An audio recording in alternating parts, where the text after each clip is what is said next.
海賊が夢を見る時代が終わるって？おい、人の夢は終わらねえ！そうだろう！Hai Animal Liners, berikut adalah fakta suku Sandia. Suku Sandia adalah suku orang yang berasal dari bulan dan kemudian hidup di Pulau Jaya.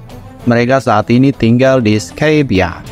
Penampilan pakaian mereka umumnya menyerupai penduduk asli Amerika, dan kulit mereka sering dihiasi dengan tato yang menutupi sebagian besar tubuh mereka, membuat topi jerami terus-menerus menyebut mereka sebagai gerilyawan. Sayap mereka mirip dengan sayap Skypian dalam bentuk dan arah ke atas, namun mereka cenderung memiliki lebih banyak bulu yang lebih panjang dan memiliki bentuk yang lebih jelas daripada sayap Skypian. Hubungan antar ras. Sandia pada awalnya tidak mempercayai siapapun, dan pejuang hebat mereka, Kalgara, akan melawan siapapun yang mencoba mendarat di pulau mereka.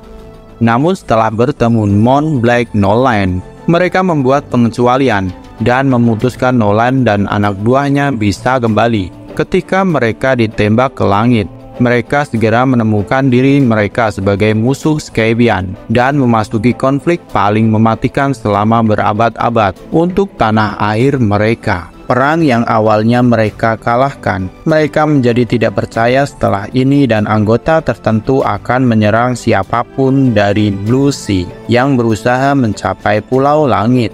Mereka acuh tak acuh terhadap Birkan karena mereka berfokus terutama pada Enel dan para pendetanya, dan setelah kekalahan mereka berbalik untuk memperbaiki kerusakan yang disebabkan oleh perang mereka dengan Skypian.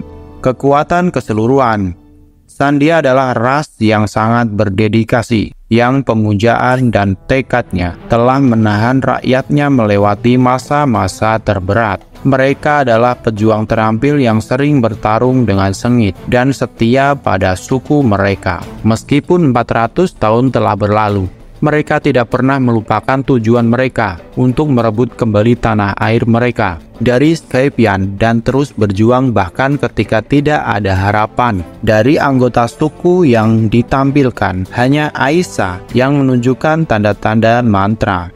Pendeta yang meninggal di depan Kalgara berbincang tentang mendengar suara Tuhan. Namun saat dia akan meninggal, dia mungkin dalam keadaan delusi pada saat itu. Pendeta lain juga secara singkat menyebutkan setelah anak Kashigami meninggal bahwa dia tidak dapat mendengar suara Tuhan. Keyakinan. Awalnya, Sandia sangat percaya pada pemujaan leluhur. Sebagian besar agama mereka berpusat di sekitar lonceng emas di kota Sandora. Dengan membunyikannya, roh nenek moyang mereka dapat mengikuti suaranya kembali ke pulau mereka dan tinggal di spesies pohon putih yang hidup di sana. Selain itu, mereka juga pernah memuja banyak dewa. Beberapa di antaranya adalah ras ular raksasa yang menghuni Jaya. Pengorbanan manusia pernah dilakukan. Mereka percaya bahwa mengorbankan orang-orang mereka untuk dewa mereka, ular raksasa yang disebut Kashigami. Mereka dapat menyembuhkan penyakit serta menghilangkan banyak petanda lainnya. Mereka juga memuja putri Kashigami, meski nama ular ini tidak diketahui. Namun, Sandia modern masih menyembah nenek moyang mereka, karena banyak yang telah berubah selama berabad-abad dan mereka telah meninggalkan banyak kepercayaan tradisional mereka. Mereka menghentikan kepercayaan mereka yang lebih tradisional, seperti pengorbanan dan kepercayaan pada dewa. Setelah Mont Black Noland menyembuhkan desa mereka dari penyakit, sejak itu Sandia hanya menyembah nenek moyang mereka, terutama Kalgara. Saat diutus ke langit, mereka marah kepada pemimpin Skypia karena mengatakan aku adalah Tuhan. Karena hal tersebut dan langsung mencabut statusnya. Mereka seperti orang Skypia, tidak melihat nilai emas meskipun awalnya memiliki seluruh kota emas, karena bagi mereka Fed jauh lebih berharga. Sejarah, Sandia pernah disebut Sandorian. Mereka tinggal di bulan bersama dengan sesama ras bulan, Birkan dan Skypia. Ketiga ras tersebut juga telah membangun ras robotik yang disebut automata. Namun ketika sumber daya di bulan habis, ketiga ras harus meninggalkan automata saat mereka menuju bumi. Perang besar. Sementara orang Birkan dan Skypian menetap di Kepulauan Langit, orang Sandorian mencapai Laut Biru. Mereka menetap di Pulau Jaya. Mereka dulunya adalah salah satu masyarakat yang lebih kuat di Greenland.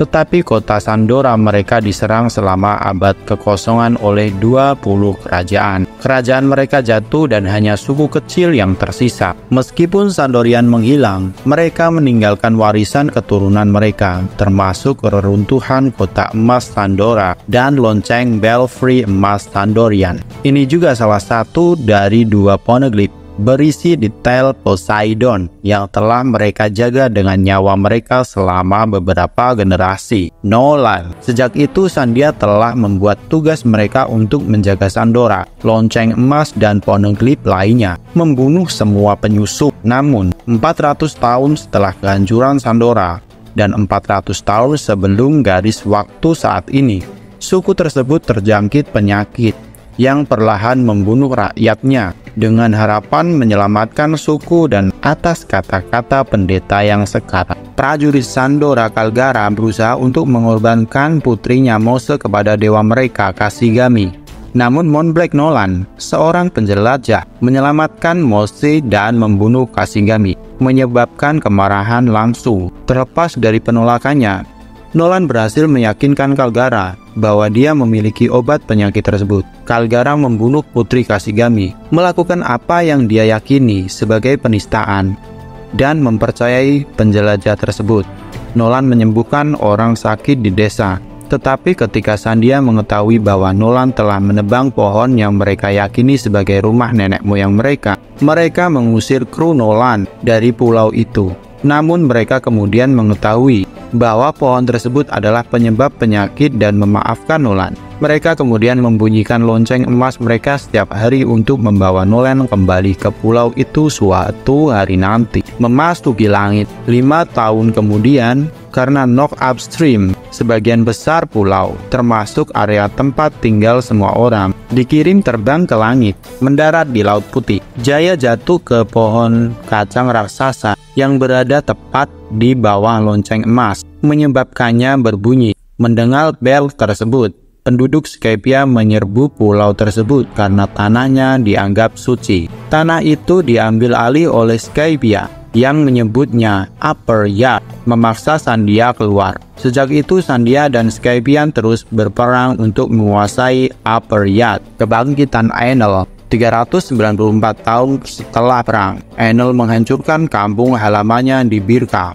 dan mengambil alih Upper Yard dan Pulau Angel terdekat. Enel mencopot dewa saat ini, Gunvoll, dan mengambil alih Skypia. Sandia terus melawan tentara dewa, tetapi tidak pernah menginvasi Upper Yard. Ketika bajak laut topi jerami mengalahkan Priest Satori, Sandia mengambil kesempatan untuk menyerang Upper Yard. Viper berhasil mengalahkan pendeta Sura, dengan topi jerami mengalahkan Gedatsu dan Ohen. Enel mencoba menggunakan Raigo untuk menghancurkan Upper Yard, tetapi Monkey D. Luffy mengalahkannya dan membunyikan lonceng emas yang mengakhiri perang. Setelah perang berakhir dengan dering lonceng emas, kedua belah pihak berdiri dan bertanya-tanya apakah perang benar-benar telah berakhir. Kemudian mereka terlihat merayakan bersama dengan Nola dan bajak laut topi jerami. Setelah semuanya beres, Gunvoll dan Kepala Sandia mendiskusikan siapa yang harus memimpin rakyat bersatu. Gunvoll dengan enggan menjadi dewa Skypia lagi.